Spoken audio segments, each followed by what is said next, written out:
नमस्कार मंडळी, मी दिव्या तुमचं सगळ्यांचं आपल्या चॅनलवरती अगदी मनापासून स्वागत करते। तर आज आपण बघणार आहोत की किचनमध्ये आपण आपल्या हातांना कशा सवयी लावल्या पाहिजे जेणेकरून जेवण बनवताना किचन वाटा जास्त खराब होणार नाही आणि नंतर आवरताना तो एकदम पटकन साफ होईल। तर या रिलेटेड मी काही टिप्स तुमच्यासोबत शेअर करणार आहे।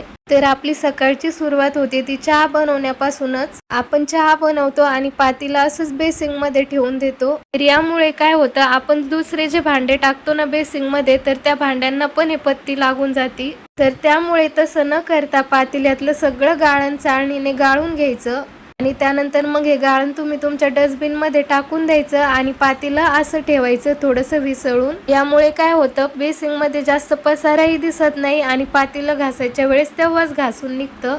त्यानंतर आपण किचन ओट्यावरती कणिक मळतो, तर कणिक मळायच्या अगोदर ओट्यावरती असा कपडा टाकायचा किंवा त्या मॅट भेटतात त्या मॅट टाकायच्या आणि त्याच्यावरती पीठ ठेवून त्यावरती कणिक मळायचं। यामुळे काय होतं ना, आपण कणिक मळायला लागलो का तर आपल्या हातातून थोडंफार सांडतं, तर मग ते ओट्याला चिटकतं। तर यामुळे मग ओटा खूप खराब दिसायला लागतो। त्यामुळे मग खाली असं काही आतरूनच कणिक मळायचं, त्यामुळे ओटाही खराब होत नाही आणि आपलं समोर पुसून घ्यायचं कामही वाचतं। कणिक मळून साईडला ठेवलं आणि मग त्याच कपड्यावरती भाजीला लागणाऱ्या सर्व भाज्या मी चॉपरवरती अशा पद्धतीने कट करून घेते। सर्व भाज्या एकदाच कट करून घ्यायच्या, आपल्याला जेवढ्या पाहिजे तेवढ्या। याने काय होतं, सर्व भाज्यांचा कचरा एकदाच निघतो आणि मग जास्त पसारा होत नाही। सारखं सारखं जर आपण कट करायला घेतलं ना एक एक वस्तू, तर मग खूप पसारा होऊन जातो ओट्यावरती। तर तसं न करता सर्व भाज्या एकदाच कट करून घ्यायच्या। तर मला आज काळ्या मसाल्यातली भाजी बनवायची होती, तर मग मी त्यासाठी कांदा आणि टोमॅटो कट करून घेतलं। हे सगळं कट करून झाल्यानंतर मग मी ते एका प्लेट मध्ये काढून ठेवलं आणि त्यानंतर मग भाजीसाठी मला लसूण पण लागणार होता समोर, तर मग मी लसूण पण लगेच सोलायला घेतला,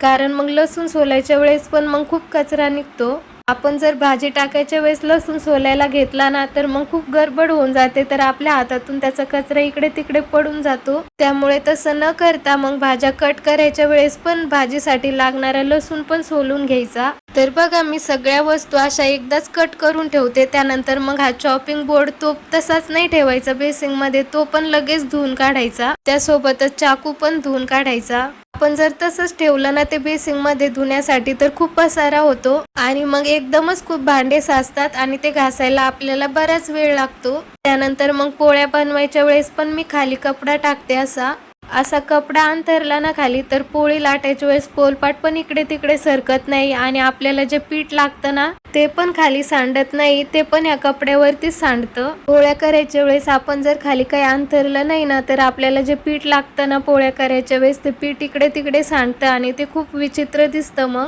आणि नंतर मग ते साफ करायला पण खूप वेळ जातो आपला। तर पोळ्या मी अशा दुरडीमध्ये ठेवते, दुरडीमध्ये असा एक रुमाल अंथरते आणि त्यावरती मग अशा पोळ्या ठेवते। असं केल्याने पोळ्यांना घाम येत नाही आणि पोळ्या मऊ राहतात। त्यानंतर आपण मिक्सर मधून मसाला काढतो आणि आपलं बाकीचं आवरेपर्यंत मिक्सर तसंच ठेवतो। मसाला काढायच्या वेळेस मिक्सर वरती थोडेफार डाग पडतातच, तर मग ते आपलं सगळे आवरेपर्यंत खूप वाळून जातात आणि मग ते लवकर निघतही नाही। त्यामुळे मग मिक्सर पण लगेच पुसून घ्यायचं। त्यानंतर मग आपण किचन मध्ये रोज वापरणारा मसाल्याचा डबा, मिठाचा डबा, तेलाचा डबा, हे पण असं स्वयंपाक झाले ना, तर याला पण असं थोड्याशा ओल्या कपड्याने एक हात फिरवून घ्यायचा आणि आपली जी तेलाची किटली असते ना, ती अशा एखाद्या प्लेट मध्ये किंवा एखाद्या डब्याच्या झाकणामध्ये ठेवायची, जेणेकरून त्याचा तेलकटपणा आपल्या ओट्याला लागणार नाही। हे आवरून झाल्यानंतर मग मी अगोदर भांडे घासून घेते। भांड्यामधलं अगोदर सगळं खरकट एका साईडला काढून घेते आणि मग सगळे भांडे एकदाच घासून घेते। तुमच्याकडे जर बाई येत असेल भांडे घासायला, तर मग सगळ्या भांड्यांमधलं खरकट अगोदर काढून घ्यायचं आणि भांडे एका टपामध्ये भरून बाहेर नेऊन ठेवायचे। असं केल्यामुळे मग खरकट इकडे तिकडे सांडत नाही आणि जास्त पसाराही दिसत नाही।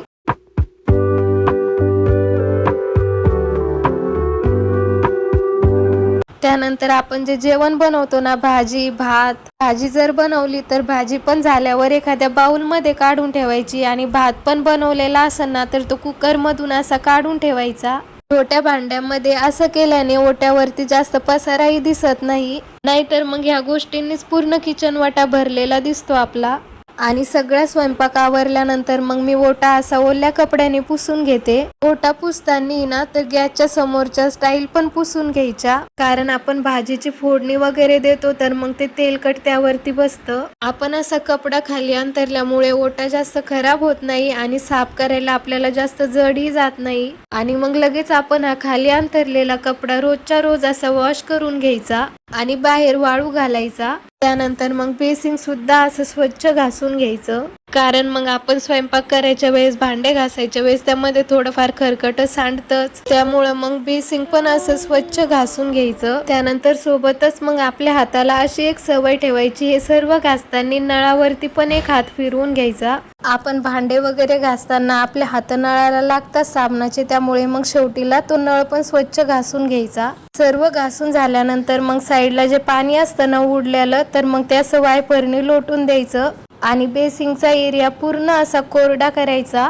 आणि बऱ्याच जणींना सवय असते की किचन मध्ये काही काम करताना हात धुवायचे आणि लगेच ते स्वतःच्या ड्रेसलाच पुसायचे, तर तसं न करता किचन मध्ये एक हात पुसायला नॅपकिन ठेवायचा आणि तो प्रत्येक 8 दिवसाला बदलायचा. त्यानंतर मग आपले किचन मधले हात पुसण्याचे, काही पुसण्याचे नॅपकिन असतात ना, तर ते प्रत्येक 8 दिवसाला धुवायचे. तर त्यासाठी असं पाणी बनवायचं, तर गॅसवरती पाणी ठेवायचं, त्यामध्ये 1 ते 1.5 चमचा खाण्याचा सोडा टाकायचा, अर्ध लिंबू पिळायचं आणि हे पाणी थोडंसं गरम होऊ द्यायचं आणि मग त्यामध्ये नॅपकिन भिजू घालायचे. 5 ते 6 मिनिटं हे झाकण ठेवून असंच राहू द्यायचं, थोडेसे भिजू द्यायचे आणि त्यानंतर मग अशा हाताने धुवून काढायचे. तर अशा पद्धतीने नॅपकिन धुतल्यामुळे नॅपकिन एकदम स्वच्छ निघतात. तर मैत्रिणींनो, मी माझा किचन वाटा कसा क्लीन ठेवते या रिलेटेड मी काही टिप्स तुमच्यासोबत शेअर केले आज. तर तुम्हाला हा व्हिडिओ कसा वाटला कमेंटमध्ये नक्की कळवा. व्हिडिओ जर थोडा जरी युजफुल वाटला असेल तर तुमच्या मित्रमैत्रिणींसोबत नक्की शेअर करा. आणि नेहमीप्रमाणे व्हिडिओ जर आवडला असेल तर व्हिडिओला लाईक करा, शेअर करा आणि आपल्या चॅनलला सबस्क्राईब सुद्धा करा.